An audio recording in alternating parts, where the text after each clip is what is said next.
اے لوگوں تم بہترین امت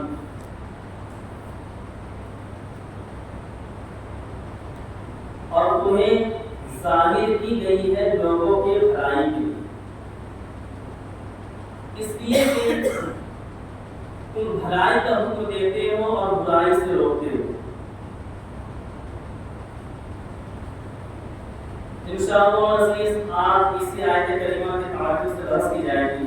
آئیے سب سے پہلے حضور سرور کائنات فرد موجودات حضور مصطفیٰ محمد مصطفیٰ صلی اللہ علیہ وسلم کے دربار گزار عقیدت و محبت کے ساتھ درود و سلام کا سلام پیش کریں۔ پڑھی بابا سلام تشکر اللہم صلی اللہ سیدنا شفیعنا حبیبنا نبینا مولانا محمد وعلی الجود والکرم وآلہ وسلم صلی اللہ علیہ وسلم علیہ یا رسول اللہ صلی اللہ علیہ وسلم۔ بڑی خوشی کی بات ہے کہ ہم تمامی حضرات امام حسین رضی اللہ تعالیٰ عنہ کی یاد میں آج مسجد غوث میں ذکر شہدائے کربلا منانے کے غرض سے بیٹھے ہوئے ہیں۔ یہ بڑی خوش نصیبی کی بات ہے۔ بہرحال آج اسلامی سال کا پہلا دن پہلی رات ہے، 1 محرم یہ اسلامی سال جو ہے پہلا دن ہوتا ہے۔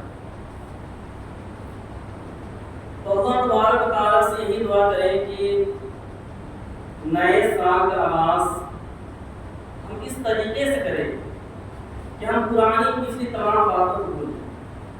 معاصی میں جو باتیں ہوئی، جو لوگ ہمیں تکلیف پہنچائیں، جو ہمیں نیک کام کرنے سے جو راستے میں آڑے آتے تھے، ان تمام لوگوں کو بھلا کر کے ہمیں نئے طریقے سے دین کا کام کرنا ہے۔ دین کا جو ہے کام کرنے کے لیے ہمیشہ کمر بستہ رہنا ہے۔ یہ یقینی بات ہے، آپ چاہے اتہاس اٹھا کر کے دیکھ لیں، تاریخ اٹھا کر کے دیکھ لیں، جب بھی کوئی انسان دین کا کام کرنے کے لیے جب بھی آگے بڑھا ہے، کوئی نہ کوئی آ کر کے اس سے جو ہے اس کے حوصلہ کو پست کرتے ضرور ہے۔ تو ہمیں چاہیے کہ ان تمام باتوں کو نظر انداز کرتے ہوئے ہمیں آگے بڑھنا چاہیے۔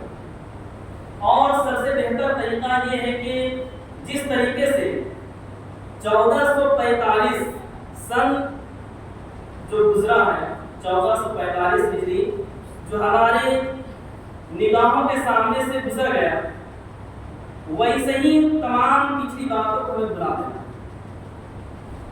آپ اگر یہ سوچیں کہ جس نے مجھے تکلیف پہنچایا ہے میں اسے تکلیف پہنچاؤں گا، اور پرانی باتوں کو جو ہے آپ لے کر کے چلتے رہیں گے، تو یاد رکھیں آپ کی کامیابی وہی رک جائے۔ اگر انسان کو ترقی کرنا ہے، انسان کو کامیاب ہونا ہے، تو اپنی پرانی تمام باتوں کو بھولنا پڑے۔ جب تک انسان بھولے گا نہیں تب تک وہ انسان آگے بڑھ ہی نہیں سکتا۔ انشاءاللہ عزیز ہم تمام پرانی باتوں کو بھلا کر کے نئے طریقے سے ہمیں دین کا کام کرنا ہے، اور بھائی چارگی کے ساتھ ایک دوسرے سے مل کر کے ایک دوسرے کے شانہ بشانہ ہو کر کے ہمیں دین کا کام کرنا ہے، قوم کی خدمت کرنی ہے۔ اور اگر کوئی آپ کو راستہ روکنے کی کوشش کرے تو آپ اسے نظر انداز کریں، یہی سب سے بڑی چیز ہے۔ اور اللہ تبارک و تعالیٰ جماعت میں بے پناہ برکتیں عطا فرماتا ہے۔ جب انسان جماعت میں ایک ساتھ ہو کر کے اگر کوئی بھی کام کرے گا تو اس کام میں اللہ تبارک و تعالیٰ برکتیں عطا فرماتا ہے، لیکن اسی جماعت سے اگر کوئی انسان الگ ہو جائے تو اس کے کام میں اللہ تبارک و تعالیٰ برکت نہیں دیتا۔ اسی وجہ سے حضور علیہ الصلوۃ والسلام فرماتے ہیں کہ اے لوگوں تم اکٹھا ایک جگہ مل کر کے کھانا کھاؤ۔ جب تم گھر میں کھانا کھاؤ جماعت کے ساتھ بیٹھ کر کے ایک ساتھ کھانا کھاؤ۔ اس کی صرف وجہ یہی ہے کہ جماعت میں اللہ تبارک و تعالیٰ بہترین برکت رکھتا ہے۔ بہرحال انہیں تمام باتوں کو آگے لے کر کے چلنا ہے، تو بات میں آگے اور پڑھاؤں اس سے پہلے ایک بار اور اللہم صلی علی سیدنا شفیعنا حبیبنا نبینا مولانا محمد وعلی الجود والکرم وآلہ وسلم صلی اللہ علیہ وسلم یا رسول اللہ صلی اللہ علیہ وسلم۔ وسلم، آج ایک محرم کی شب ہے، اور محرم کی اتنی بڑی فضیلت ہے کہ جب کتابوں میں آپ اس کو مطالعہ کریں گے تو یقیناً حیرت ہوتی ہے۔ اور اس محرم میں 10ویں تاریخ بہترین جو ہے ہمارے لیے ایک سبق آموز دن ہے۔ اس دن اللہ تبارک و تعالیٰ نے بہترین اچھی تاریخ والی چیزیں جو ہے اس دن نمودار فرمایا۔ حضرت عمر فاروق اعظم رضی اللہ تعالیٰ عنہ ارشاد فرماتے ہیں، یا رسول اللہ علیہ السلام 10ویں محرم یوم عاشوراء کو اللہ تبارک و تعالیٰ نے اس کے ذریعے سے ہماری فضیلت فرمائی ہے، ہماری فضیلت فرمائی ہے۔ ہمارے نبی علیہ السلام فرماتے ہیں کہ اے عمر، ہاں اللہ تبارک و تعالیٰ نے یوم عاشوراء کے ذریعے سے ہماری فضیلت فرمائی ہے۔ اس کی وجہ یہ ہے کہ اللہ تبارک و تعالیٰ نے عرش کو پیدا کیا 10ویں محرم، کرسی کو پیدا کیا 10ویں محرم کو، لوح کو پیدا کیا، قلم کو پیدا کیا 10ویں محرم کو۔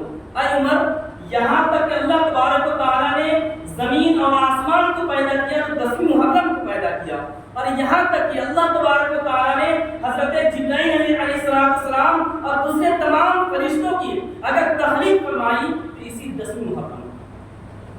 اور آگے فرماتے ہیں حضرت عبد الرحمن صفوری رحمۃ اللہ علیہ اپنی کتاب میں درج فرماتے ہیں کہ اللہ تبارک و تعالیٰ نے حضرت آدم علیہ السلام کو جو توبہ قبول فرمائی 10ویں محرم کو، حضرت نوح علیہ السلام کی کشتی جو جودی پہاڑ پر جا کر کے ٹھہری تھی 10ویں محرم کو، اللہ تبارک و تعالیٰ نے حضرت موسیٰ علیہ السلام کو فرعون اور فرعونیوں کی چنگل سے جو نجات عطا فرمائی، رہائی عطا فرمائی 10ویں محرم کو، اللہ تبارک و تعالیٰ نے حضرت عیسیٰ علیہ السلام کو جو آسمان میں اٹھایا 10ویں محرم کو، اور حضرت یعقوب علیہ السلام اور حضرت یوسف علیہ السلام جب 40 سال کے بعد جب باپ بیٹا ملے تو 10ویں محرم کو، یہاں تک کہ ہمارے امام حسین رضی اللہ تعالیٰ عنہ جو جامع شہادت نوش فرمائی 10ویں محرم کو، اور اللہ تبارک و تعالیٰ قیامت بھی قائم فرمائے گا 10ویں محرم۔ اس لیے 10ویں محرم بہت بڑی اہمیت کا حامل ہے، اور یہ ماہ محرم ہمارے لیے ایک سبق آموز مہینہ بھی ہے، اور اس مہینے کی شروعات اللہ کے بزرگان دین کی قربانیوں سے شروع ہوتی ہے۔ لیکن ہم حضرات اس محرم کے مہینے میں کرتے کیا؟ آج میرا عنوان ہے ماہ محرم اور حالات حاضرہ۔ 11 دن جو بیان کیا جائے گا اس بیانات کو میں نے الگ الگ موضوع میں بانٹ دیا ہے۔ آج محرم ہے، محرم کی پہلی تاریخ ہے، تو آج ہمیں محرم کے مہینے کو کس طریقے سے گزارنا چاہیے، کس طریقے سے اس مہینے کو ہمیں استعمال کرنا ہے، ان تمام باتوں کو میں رکھنے کی کوشش کروں گا۔ اللہ تبارک و تعالیٰ نے ماہ محرم کی فضیلت بے شمار جو ہے فضیلتیں عطا فرمائی، اور یوم عاشوراء کا جو روزہ رکھ لیتا ہے جو بندہ، اللہ تبارک و تعالیٰ اسے بے حساب نیکیاں عطا فرماتا ہے، یہاں تک کہ امت محمدیہ سے پہلے دوسری امتیوں میں امت موسیٰ علیہ السلام میں یوم عاشوراء کا روزہ فرض تھا، یوم عاشوراء کا روزہ فرض تھا۔ ہمارے نبی علیہ السلام جب تشریف لائے، یہود اور نصارہ کثرت سے عاشوراء کا روزہ رکھ رہے تھے۔ صحابہ کرام بولے کہ یا رسول اللہ علیہ السلام یہود و نصارہ جو ہے کثرت سے روزے رکھ رہے ہیں، ہمارے نبی علیہ السلام فرماتے ہیں کہ اے لوگوں، اے میرے پیارے صحابیوں، ان لوگوں سے زیادہ ہم لوگ موسیٰ علیہ السلام سے محبت کرتے ہیں، ہم لوگ زیادہ موسیٰ علیہ السلام کی باتوں پر عمل کرنے والے ہیں، تو ہم پر زیادہ حق بنتا ہے کہ یوم عاشوراء کا روزہ ہم رکھیں۔ اللہ تبارک و تعالیٰ نے ماہ رمضان کے بعد اگر کسی روزے کی فضیلت زیادہ رکھی ہے تو یوم عاشوراء کا روزہ، اس لیے ہم لوگوں کو چاہیے کہ یوم عاشوراء کا روزہ ہر حال میں رکھیں، کسی بھی حالت میں جو ہے یوم عاشوراء کا روزہ ہم سے چھوٹ نہ پائے۔ اور اللہ تبارک و تعالیٰ ماہ محرم میں جو ہے بزرگان دین کو آپ نے سماعت کیا کہ کس طریقے سے اللہ تبارک و تعالیٰ 10ویں محرم کو کثرت سے تاریخوں میں جو ہے علماء کرام نے اسے پرویا ہے، بہت اچھی بات ہے۔ لیکن ہم حضرات کیا کرتے ہیں اس ماہ محرم؟ بہت سی جگہوں میں یہ دیکھا جاتا ہے کہ اس ماہ محرم میں لوگ طرح طرح کے رسم و رواج کو قائم کر دیے، جو جس کی اصلیت شریعت میں کہیں نہیں ملتی ہے، اور سب سے بڑی بات یہ ہے کہ اس ماہ محرم میں لوگ جو کثرت سے منت مانگتے ہیں، منت مانگنے کا طریقہ جو ہے علماء کرام نے جو ہمیں بیان کیا ہے اسے ہمیں غور کرنی چاہیے. لیکن آج کل لوگ کرتے کیا ہے، منت مانگتے ہیں کس چیز کی؟ اگر یہ کام ہو گیا تو میں تعزیہ بناؤں گا، اگر یہ کام ہو گیا تو میں ڈھولک خرید کر کے میں وقف کر دوں گا. حالانکہ اس طریقے سے کام کر کے لوگ نیکی کی امید رکھتے ہیں، یہ بہت بڑی غلط فہمی سے لوگ زندگی گزارتے ہیں. جبکہ منت ماننے کا طریقہ علماء کرام نے یہ بیان کیا ہے کہ جب لوگ منت مانے تو اس طریقے سے منت مانے کہ اے پروردگار عالم، اگر میرا یہ کام ہو گیا تو میں اتنے دن کا روزہ رکھوں گا، میں اتنے دن کا روزہ رکھوں گا. اور اگر عورت مانگتی تھی تو وہ یہ کہے کہ اے پروردگار عالم، اگر میرا یہ کام ہو جائے تو اتنے دن کا روزہ رکھوں گا. یہ بہتر طریقہ ہے. اور اگر یہ نہ ہو سکے تو یہ منت مانے کہ اے پروردگار عالم، اگر میرا کام ہو گیا تو انشاءاللہ میں اتنے غریبوں کو کھانا کھلاؤں گا، میں اتنے لوگوں کو جو ہے کفالت میں لے لوں گا جو غریب نادار مسکین ہیں. اس طریقے سے منت مانگنا چاہیے. باہر گئے ایک بار درود پاک کرو، اللهم صل علی سیدنا شفیعنا حبیبنا نبینا مولانا محمد وعلى الجود والكرم وآله وسلم صلی اللہ علیہ وسلم. السلام علیکم یا رسول اللہ صلی اللہ علیہ وسلم. اور اس مہینے میں جو غلط رسم و رواج جو لوگوں نے رائج کر دیا ہے، اس میں سب سے بڑی چیز یہ ہے کہ لوگ یہ سوچتے ہیں کہ اس مہینے میں شادی نہیں کرنی چاہیے، نکاح وغیرہ نہیں کرنا چاہیے. لوگ جو ہے اس کو جو ہے غلط رسم کو جو ہے رواج کر دیے. حالانکہ علماء کرام بالخصوص حضور سیدی اعلیٰ حضرت ارشاد فرماتے ہیں کہ کسی بھی مہینے میں نکاح کرنا، شادی کرنا یہ منع نہیں ہے، شریعت میں اس کی کوئی اصل ہی نہیں ہے. اور دوسری بات یہ ہے کہ لوگ اس مہینے میں مچھلی کھانا یہ سوچتے ہیں کہ مچھلی نہیں کھانا چاہیے، غلط سمجھتے ہیں، حالانکہ اس کی بھی کوئی اصل نہیں ہے. اس طریقے سے بات جو ہے لوگ رسم و رواج جو قائم کر دیے ہیں، ان تمام چیزوں کو ہمیں ختم کرنا ہے. اور لوگ یہ شمار کرتے ہیں، اور لوگ یہ بات جو ہے رسم و رواج قائم کر دیے ہیں کہ اگر میرا یہ کام ہو گیا تو میں اپنے لڑکے کو جو ہے نچاؤں گا، میں اپنے لڑکے کے کمر پر جو ہے گھنٹی وغیرہ باندھ کر کے میں گھماؤں گا پھراؤں گا. اس طریقے سے آپ لوگ دیکھے ہوں گے پہلے کے زمانے میں بہت اس طریقے سے جو ہے رسم و رواج کو قائم کر دیے. اور لوگ جو ہے ایسے ایسے رسم و رواج قائم کیے ہوئے جس کو دیکھ کر کے سوچ کر کے جو ہے لوگ ایک بار تو ہنسی آ جاتی ہے کہ اس طریقے سے رسم و رواج پتہ نہیں لوگوں کے دل و دماغ میں کیسے آ جاتا ہے. باہر گئے ہمیں اس مہینے کو اچھے طریقے سے استعمال کرنا ہے. کوئی بھی جو ہے ایسی حرکت نہیں کرنی ہے جس سے شریعت میں جس کی کوئی اصلی نہ ہو.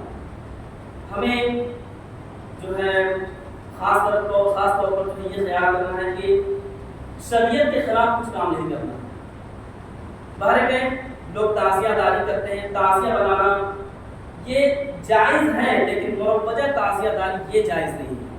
علماء کرام جو تعزیہ داری کے جو خلاف بولتے ہیں وہ تعزیہ کے خلاف نہیں بولتے ہیں. تعزیہ داری مروجہ تعزیہ داری وہ تعزیہ بنانا ناجائز ہے جس کو بنا کر کے لوگ گشت کرتے ہیں، محلہ اس محلہ کا مقابلہ دوسرے محلہ سے ہوتا ہے.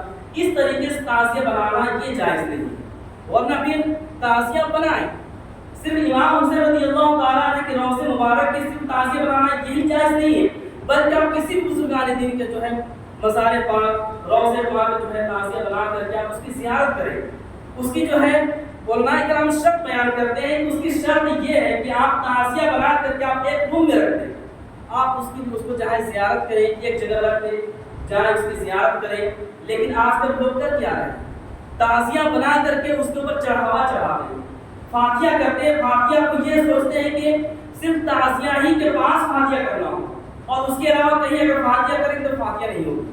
اگر چبوترا میں فاتحہ نہیں کریں گے تو فاتحہ نہیں ہوگی، امام باڑہ میں فاتحہ نہیں کریں گے تو فاتحہ نہیں ہوگی. یہ تمام غلط رسم و رواج ہے، اس کی شریعت میں کوئی اثر ہی نہیں ہے. یہاں تک علماء کرام بیان کرتے ہیں کہ اگر کوئی شخص تعزیہ میں شیرنی رکھ کر کے چڑھاوا چڑھا دیا تو اس شیرنی کا کھانا حرام ہے. جہاں اگر ہم کوئی کام کر رہے ہیں، اگر وہ کام کسی دوسرے مذہب سے مشابہ ہو گیا تو وہ کام ناجائز ہے. آج آپ جو ہے نیٹ میں سرچ کر کے دیکھ سکتے ہیں کہ جب علماء کرام بولے کہ تعزیہ بنانا جائز ہے، صرف اتنا ہی بولے، لوگ اس میں اتنا غلو کر گئے، اتنا آگے بڑھ گئے یہاں تک کہ آپ دیکھا یہ جاتا ہے کہ امام حسین رضی اللہ تعالیٰ عنہ کا جو ہے چہرہ بنا دیا جاتا ہے، وہاں سے چہرہ بنا کر کے اس میں مالا ہار وغیرہ چڑھا کر کے لوگ وہاں پر مزار بیٹھ جاتے ہیں اور فاتحہ وغیرہ کرنے لگتے ہیں، لوگ جا رہے ہیں۔ اس طریقے سے یہ محسوس ہوتا ہے کہ لوگ جو ہے کسی بت خانے میں جا کر کے پرساد چڑھا رہے ہیں، سیدھی وغیرہ رکھ رہے ہیں۔ اس طریقے سے جو ہے کام ناجائز و حرام ہے۔ علماء کرام فرماتے ہیں کہ تعزیہ بنانا جائز ہے لیکن اس کی شرط ہے۔ جب انہی تمام چیزوں کو جب علماء کرام دیکھے تو اس کا بالکل طور پر کہہ دیا کہ اب تعزیہ بنانا جائز نہیں، اسی وجہ سے منع فرمایا گیا۔ بہرکیف اللہ تبارک و تعالیٰ سے دعا ہے کہ تمام مسلمانوں کو محرم الحرام کے مہینے کی قدر کرنے کی توفیق و عطا فرمائے اور تمام غلط رسم و رواج سے تمام مسلمانوں کو پرہیز کرنے کی توفیق و عطا فرمائے۔ آئیے ان کے سلام یا